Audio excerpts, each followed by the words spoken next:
Hello प्यारे बच्चों, नमस्कार। आप सभी का स्वागत किया जाता है हमारे कृष्णा क्लासेज में। जैसे कि आप सभी को पता है, चतुर्थ श्रेणी के लिए हमने डेली आपके लिए राजस्थान जीके के इम्पोर्टेंट क्लास अपने लिए लगाना शुरू कर दिए गए हैं। तो आपके सामने आज राजस्थान जीके के टॉप प्रश्न होने वाले हैं। जो टॉप प्रश्नों की बात करेंगे तो जल्दी से चलते हैं अपने पहले प्रश्न की ओर। और अभी तक आपने चैनल को सब्सक्राइब नहीं किया तो सब्सक्राइब कर ले, बेल आइकन को भी प्रेस कर दे ऐसे वीडियो देखने के लिए। आज के जो भी प्रश्न होंगे वो भूगोल के प्रश्न होंगे। किसके? तो भूगोल के। मैं लिख ही देता हूं पहले। राजस्थान भूगोल। आज के सभी प्रश्न राजस्थान में भूगोल के होंगे। चलो चलते हैं पहले प्रश्न की ओर। तो पहला प्रश्न आपसे ये कह रहा है, कर्क रेखा राजस्थान के किस जिले से होकर गुजरती है? ऑप्शन नंबर ए है आपका बांसवाड़ा, ऑप्शन नंबर बी आपका जयपुर, ऑप्शन नंबर सी आपका उदयपुर, ऑप्शन नंबर डी आपका जोधपुर है। तो कर्क रेखा राजस्थान के किस जिले से होकर गुजरती है? तो आपका पहले ही प्रश्न का आंसर करता हूँ मैं, होप आंसर करता हूँ कि आपने आंसर दे दिया होगा। तो पहले प्रश्न का आंसर है बांसवाड़ा। यहाँ पर बांसवाड़ा या डूंगरपुर दिया होता ना, डूंगरपुर तो भी आपका डूंगरपुर भी राइट आंसर होता। डूंगरपुर भी आपका राइट आंसर होता, ठीक है ना। पहले यहाँ पर कौन सा दिया है? बांसवाड़ा, तो आपका बांसवाड़ा राइट आंसर था। अगला प्रश्न आपके सामने, आपका दूसरा प्रश्न है, राजस्थान का उत्तरी गांव कौन सा है? Option number A Katara, option number B Kona, option number C आपका सिलावट, ऑप्शन नंबर डी आपका गंगापुर। तो कौन सा हो जाएगा राजस्थान का उत्तरी गांव? कौन सा हो जाएगा भाई? राजस्थान का उत्तरी गांव। देखो यहाँ पर आपको ध्यान रखना, उत्तर दक्षिण पूर्व पश्चिम से, है ना, उत्तर दक्षिण पूर्व पश्चिम से। तो उत्तर से दक्षिण पूर्व पश्चिम से आपका कौन सा हो जाएगा? तो कोणा गांव। कौन सा? तो कोणा ये रहा। तो अगला प्रश्न आपके सामने, आपका तीसरा प्रश्न है, पंजाब के साथ राजस्थान की कितनी सीमा लगती है? जो पंजाब के साथ राजस्थान की कितनी सीमा लगती है? किस को पता है भाई? किस को पता है पंजाब के साथ राजस्थान की कितनी सीमा लगती है? जल्दी से आंसर दे देंगे भाई। आंसर में कमी नहीं रखनी है। ये आपका राजस्थान है। तो जल्दी से बता दीजिए पंजाब के साथ। तो पंजाब के साथ 85, 87, 89 और 91। तो हो जाएगी कौन सी? तो 89, ठीक है ना। और सबसे ज़्यादा है मध्य प्रदेश से, एमपी से कितनी है? तो सर 1600 है। ये दो ही प्रश्न बनते हैं, सबसे ज़्यादा और सबसे कम। तो अगला प्रश्न आपके सामने, आपका चौथा प्रश्न शुरू करते हैं। चौथा प्रश्न है, राजस्थान का पंजाब किसे कहते हैं? राजस्थान का जो पंजाब है वो किसे कहते हैं? तो डूंगरपुर, करौली, झुंझुनू और सांचौर। तो राजस्थान का पंजाब है ना, तो सांचौर को कहते हैं।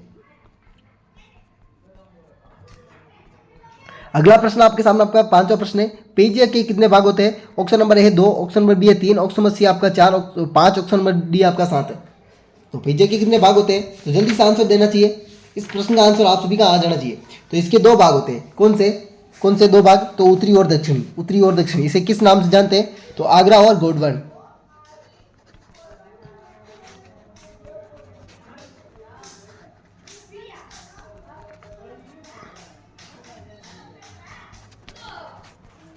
ये दोनों होंगी।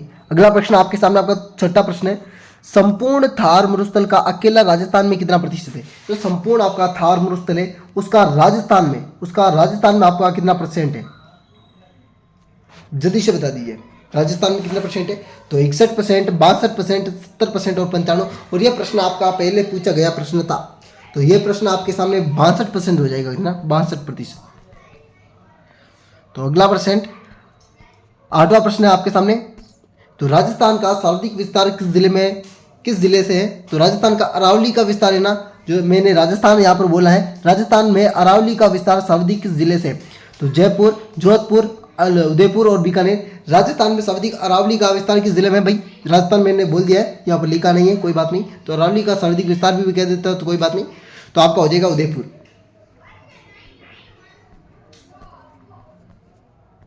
अगला प्रश्न आपके सामने, आपका नवा प्रश्न है, मध्येसर का पठार राजस्थान के किस जिले में है? तो option number A Chittorgarh, option number B Hanumangarh, option number C आपका Shri Ganganagar, option number D आपका डूंगरपुर। तो ये मध्येसर का पठार राजस्थान के किस जिले में? तो ये हो जाएगा चित्तौड़गढ़ में। कौन सा? तो चित्तौड़गढ़ में।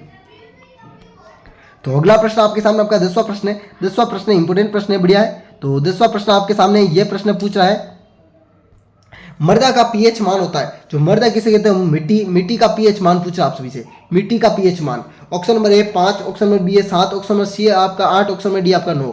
तो मृदा का पीएच मान कितना होता है? मृदा का पीएच मान 7 होता है भाई, याद रख लेने बात। यह प्रश्न इंपोर्टेंट प्रश्न है, स्टार लगा दो।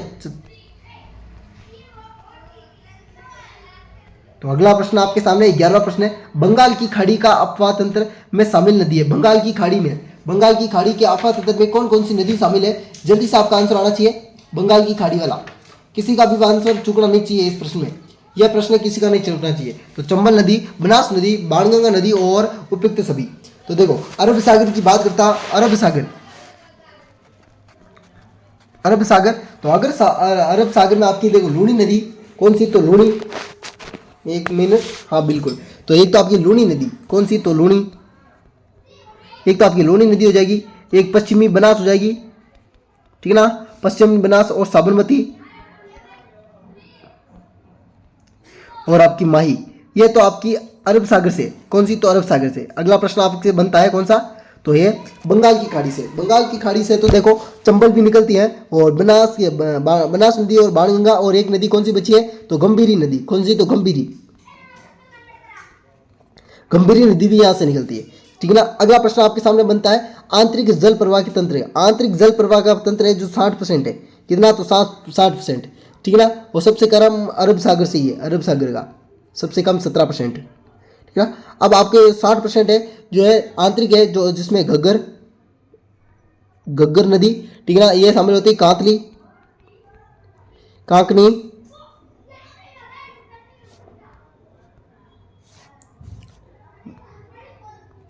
मेंढा, ठीक है ना, ये होती है। अब आती है कि अरब सागर का प्रवाह तंत्र, ये आप सभी को पता है, लूनी नदी। लूनी नदी किस नदी से निकलती है? तो लूनी नदी नागपाड़ पुष्कर से निकलती है, ठीक है ना, ये आपको ध्यान रखनी बातें। तो आपके सामने डी आंसर इसका करेक्ट आंसर हो जाता है। तो अगला प्रश्न चलते हैं। अगला प्रश्न आपके सामने 12वां प्रश्न है, लूनी नदी की कुल लंबाई कितनी है? लूनी नदी का आपने अभी बताया था कहाँ से निकलती है? तो नागपाड़ पुष्कर अजमेर, नागपाड़ पुष्कर अजमेर, अजमेर, ये लीजिए। तो मैं लूनी नदी का एक बार पहले उद्गम बता देता हूँ, ये लीजिए, यहाँ से लूनी नदी निकलती है, ठीक ना, यहाँ से निकलती है, ये कहाँ पर है? तो अजमेर में, अजमेर, ध्यान रखना। यहाँ पर एक प्रश्न बनने वाला अभी इसलिए मैं बता रहा हूँ। यहाँ से आगे जाएगी, यहाँ पे कौन सी तो नदी निकलेगी? तो जोजनी नदी, कौन सी? तो मैं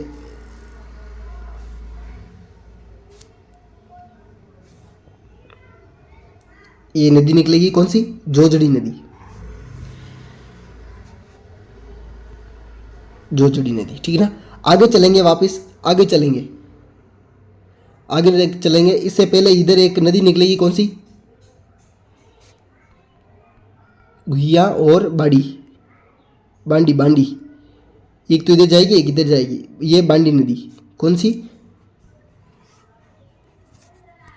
बांडी, ठीक है ना। आगे चलते हैं, आगे चलते हैं। तो यहाँ पर एक बांध वाला प्रश्न आता है, बांकली बांध, कौन सा? तो बांकली बांध, बांकली बांध, ये सुकड़ी नदी पर, सुकड़ी, यह प्रश्न इंपोर्टेंट बनता है यहाँ पर। बांकड़ी नदी, बांकली बांध किस नदी पर? तो सुकड़ी नदी पर। और कहाँ से निकलती है नदी? तो ये लूनी नदी से, सहायक नदी से निकलती है। पर आपको बताना कहाँ पर है? जवाई नदी पर, नहीं सॉरी सुकली नदी पर, है ना। बांकली नदी पर कौन सी है? तो सुकली नदी पर जो है बांकली बांध बना है, सुकली नदी पर, यह प्रश्न बनता है। और एक है जवाई नदी, जवाई, मैं आगे बना देता हूँ इसको वापिस, यहाँ से यहाँ तक आ गए। और एक बांध वाला प्रश्न हो गया आपका, ये रहा बांकली बांध, ठीक ना, ये बांध, ये कौन सी नदी पर है? सुकली नदी पर, सुकड़ी, ठीक है ना, ध्यान रखना। आगे चलते हैं। आगे चलने के बाद एक और बांध आता है, एक और बांध किस नदी पर? तो जवई नदी पर, जवई, कौन सा? जवई नदी पर, जवई नदी पर कौन सा? जवई बांध, जवई बांध, ठीक ना। आगे चलते हैं तो कौन सा? तो सागी नदी आती है, ठीक ना। यह कंसेप्ट याद रखना, सागी नदी से आपके जाते हैं तो यहाँ पर कच्छ कारण आता है, कच्छ कारण, यहाँ पर इसका विसर्जन हो जाता है। तो आपको इंपोर्टेंट दो ही प्रश्न निकलते हैं इसे, इंपोर्टेंट दो प्रश्न कौन से? तो एक तो सुकली, सुकली नदी, सुकड़ी नदी, सुकड़ी नदी से कौन सा बांध? तो बांकली बांध, ठीक ना। और एक आपका जवई, जवई नदी से जवई बांध, बांध, ये इंपॉर्टेंट प्रश्न है। और निकलती कहाँ तो पुष्कर अजमेर से, ठीक है ना, कच्छ के रण में ये गिर जाती है। और राजस्थान में इसकी लंबाई कितनी है, सॉरी लूनी नदी की कुल लंबाई पूछा है यहाँ पर, तो कुल लंबाई आपका 495 किलोमीटर हो जाएगी, ठीक है ना। कुल लंबाई की बात करें तो 495 किलोमीटर हो जाएगी। और राजस्थान की बात करें तो राजस्थान में 330 किलोमीटर बहती है, ठीक ना। चलते हैं अगले प्रश्न की ओर। तो अगला प्रश्न आपके सामने 13वां प्रश्न है, राजीव गांधी पर्यावरण शिक्षण पुरस्कार कब से दिया जा रहा है, 2002 से, 2005 से, 2007 से, 2012 से। ये राजीव गांधी पर्यावरण से संबंधित एक प्रश्न पक्का पूछेगा, पर्यावरण एनवायरमेंट, तो ये 2012 से संबंधित है। अगला प्रश्न आपके सामने आपका 14वां प्रश्न है, रामगढ़ अभ्यारण्य किस जिले में, तो उदयपुर, जोधपुर, प्रतापगढ़, बूंदी। रामगढ़ विषधारी अभ्यारण्य, रामगढ़ विषधारी अभ्यारण्य कहाँ पर, तो बूंदी। तो अगला प्रश्न आपके सामने आपका 15वां प्रश्न है, केवला देव वाला प्रश्न है, राष्ट्रीय उद्यान कब स्थापना की गई, इसकी स्थापना कब की गई है, 1952, 1954, 1956, 1960। इसकी स्थापना 1952 में की गई है, पर इसे विश्व विरासत की सूची में 1985 में शामिल किया गया। कब, 1985 में, ये याद रखना है। और ये भी जब स्थापना पूछे तो यह है, और विश्व विरासत की सूची में यह है। तो अगला प्रश्न आपके सामने 16 प्रश्न है, ऊन उत्पादन में राजस्थान का स्थान है, पहला, तीसरा, पांचवा और सातवां। तो पहला, ऊन में राजस्थान का पहला स्थान में, इसे अलग ही बना देता हूं पहले के लिए, ये लीजिए, सॉरी,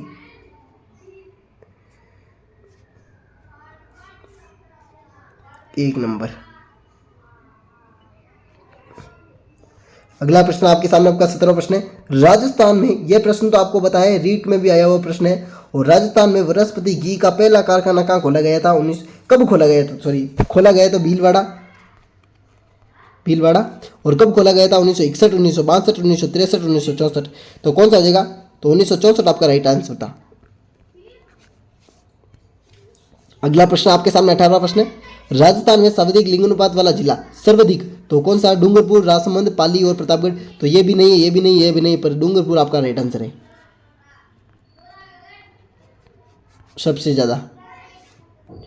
अरे छोरा ज्यादा, अरे छोरा हटे, छोरा है, छोरा छोरा। तो अगला प्रश्न आपके सामने 19वां प्रश्न है, पर्यावरण परिवहन कितने प्रकार का होता है, तो 2, 4, 6 और 9। परिवहन कितना प्रकार का होता है, परिवहन 4 प्रकार का होता है। परिवहन कितना प्रकार का, 4 परिवहन, जिससे सड़क परिवहन, रेल परिवहन, बस रेल परिवहन, हवाई जहाज परिवहन और आपका समुद्र परिवहन।